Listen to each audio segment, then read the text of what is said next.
মৰাণত মুকলি হ'ল বহুচৰ্চিত জৰুৰী অৱতৰণ ক্ষেত্ৰ।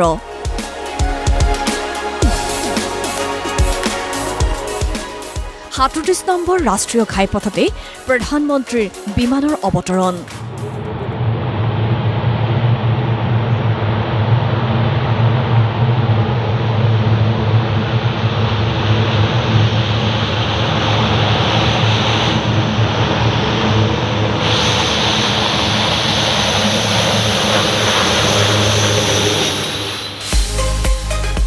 কাৰ্যতঃ ইতিহাস সৃষ্টি কৰিলে প্ৰধানমন্ত্ৰী নৰেন্দ্ৰ মোদীয়ে।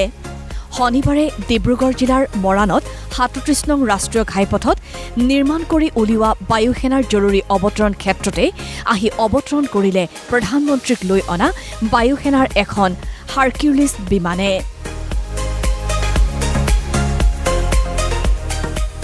লগে লগে এনেদৰে ৰাষ্ট্ৰীয় ঘাইপথতেই অৱতৰণ কৰা ভাৰতৰ প্ৰথমগৰাকী প্ৰধানমন্ত্ৰী ৰূপে অভিলেখ সৃষ্টি কৰিলে নৰেন্দ্ৰ মোদীয়ে। শনিবাৰে প্ৰধানমন্ত্ৰী মোদীয়ে প্ৰথম উপস্থিত হয় চাবুৱাত থকা বায়ুসেনা ঘাটিত। তাৰ পৰা বায়ুসেনাৰ হাৰকিউলিছ বিমানেৰে পোনে পোনে আহি মৰাণ বাইপাছৰ এই জৰুৰী অৱতৰণ ক্ষেত্ৰ বা ইমাৰ্জেঞ্চি লেণ্ডিং ফেচিলিটিত অৱতৰণ কৰে।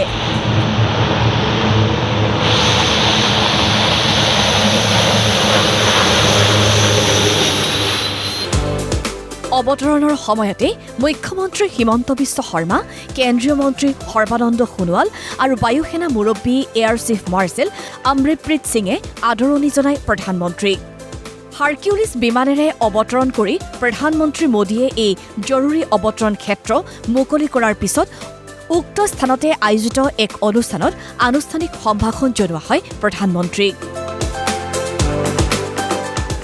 এই সমগ্ৰ অনুষ্ঠানৰ পিছত এই জৰুৰী অৱতৰণ ক্ষেত্ৰক কেন্দ্ৰ কৰিয়েই বায়ুসেনা বাহিনীয়ে অনুষ্ঠিত কৰে এক এয়াৰ শ্ব'।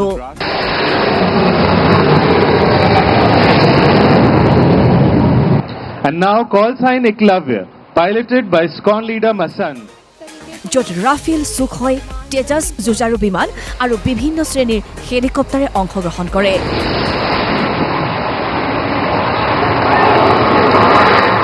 তদুপৰি পৰিবহণ বিমানো অৱতৰণ কৰে জৰুৰী অৱতৰণ ক্ষেত্ৰত। Transport aircraft. প্ৰদৰ্শন কৰা হয় একাধিক ফ্লাইট পাষ্ট। অসমৰ এক ৰাষ্ট্ৰীয় ঘাইপথত এনে এক জৰুৰী অৱতৰণ ক্ষেত্ৰৰ নিৰ্মাণে অধিক মজবুত কৰি তুলিলে দেশৰ প্ৰতিৰক্ষা। मैं Mrs Ranjita Prasad, wife of warrant Pramod Kumar, 14 wing Chabua air force station से हम आए हैं। सबसे पहले हम बहुत ही आज गर्व फील कर रहे हैं।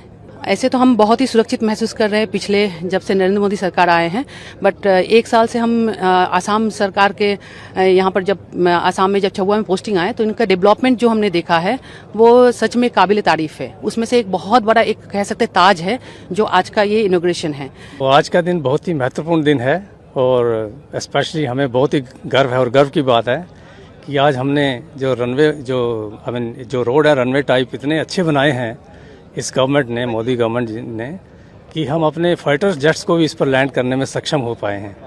इन एनी केस एयरफोर्स में होने के नाते फर्स्ट हम अपनी डिफेंस के बारे में ही सोचते हैं। तो आज जो मोदी जी ने हमें इतना इक्विप और मॉडर्नाइज किया है, हम किसी भी इवेंचुअलिटी को टैकल करने के लिए सक्षम है और तैयार हैं, चाहे वो एनिमी है और चाहे किसी भी और विपत्ति का हमें सामना करना पड़े। এনে এক জৰুৰী অৱতৰণ ক্ষেত্ৰ বা ELF নিৰ্মাণ সম্ভৱ হোৱাৰ বাবে প্ৰধানমন্ত্ৰী মোদীক প্ৰশংসা কৰে ৰাজ্যৰ মন্ত্ৰী যোগেন মোহনে। ভাবিব পৰা নাছিল যে এনেকুৱা আগতে ইয়াতে মানুহৰ যাতায়াতৰ বাবে চাইকেলত যোৱাটোৱে সুবিধা থকা ৰাস্তাটোত এতিয়া যুদ্ধ বিমান অৱতৰণ কৰিব। কিমান পৰিৱৰ্তন দেশৰ প্ৰধানমন্ত্ৰীৰ নেতৃত্বত, আমাৰ মুখ্যমন্ত্ৰী ডক্টৰ হিমন্ত বিশ্ব শৰ্মাৰ নেতৃত্বত। অকল যে ইয়াতে হেলিকপ্টাৰ বা যুদ্ধ বিমানেই অৱতৰণ কৰিব এইটোৱে নহয়, দুৰ্যোগৰ সময়তো আমাৰ মানুহ ৰেস্কিউ কৰিবৰ কাৰণে, খাদ্য সামগ্ৰী যোগান ধৰিবৰ কাৰণে এটা আন এটা ইয়াতে হয় মানে যি বানপানী হ'লে ইয়াতে হেলিকপ্টাৰ যোগেদি ইয়াতে আমি খাদ্য সামগ্ৰী যোগান ধৰিব পৰা ব্যৱস্থা হ'ব। গতিকে এইটো এটা খুব আমাৰ নৰ্থ ইষ্টৰ কাৰণে খুব এইটো আনন্দৰ আজি গৌৰৱৰ দিন। উল্লেখ্য 4.2 কিলোমিটাৰ দৈৰ্ঘ্যৰ এই জৰুৰী অৱতৰণ ক্ষেত্ৰখন নিৰ্মাণত ব্যয় হৈছে প্ৰায় 100 কোটি টকা। এই জৰুৰী অৱতৰণ ক্ষেত্ৰত সৰ্বাধিক 40 টন ওজনৰ যুঁজাৰু বিমানৰ পৰা সৰ্বাধিক 76 টন ওজনৰ পৰিবহণ বিমান উঠা-নমা কৰিব পাৰিব।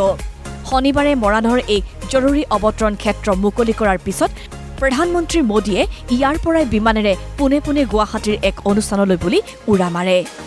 সেই অনুষ্ঠানতে মৰাণৰ এই ELFৰ কথা প্ৰধানমন্ত্ৰীয়ে কয় এনেদৰে। साथियों, आज के दिन देश की नजरें असम पर है। सबने देखा कि असम का नॉर्थ ईस्ट का सामर्थ्य क्या है। थोड़ी देर पहले जब मैं वायुसेना के विमान से मोरान के हाईवे पर उतरा, रनवे पर नहीं, हाईवे पर विमान से उतरा, तो एक नया इतिहास बन गया। कभी नॉर्थ ईस्ट का नाम आते ही लोग सोचते थे, अरे यार छोड़ो, टूटी फूटी सड़कें, कोई ठिकाना नहीं, निकलेंगे तो पता नहीं कब पहुंचेंगे।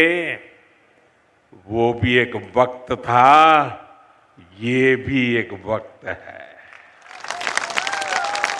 और आज यहां ऐसे हाईवे बनकर तैयार हो रहे हैं जहां सिर्फ गाड़ियां ही नहीं चलती, बल्कि हवाई जहाज भी लैंड करते हैं। নিউজ ডেস্ক ৰিপৰ্ট প্ৰতিদিন টাইম।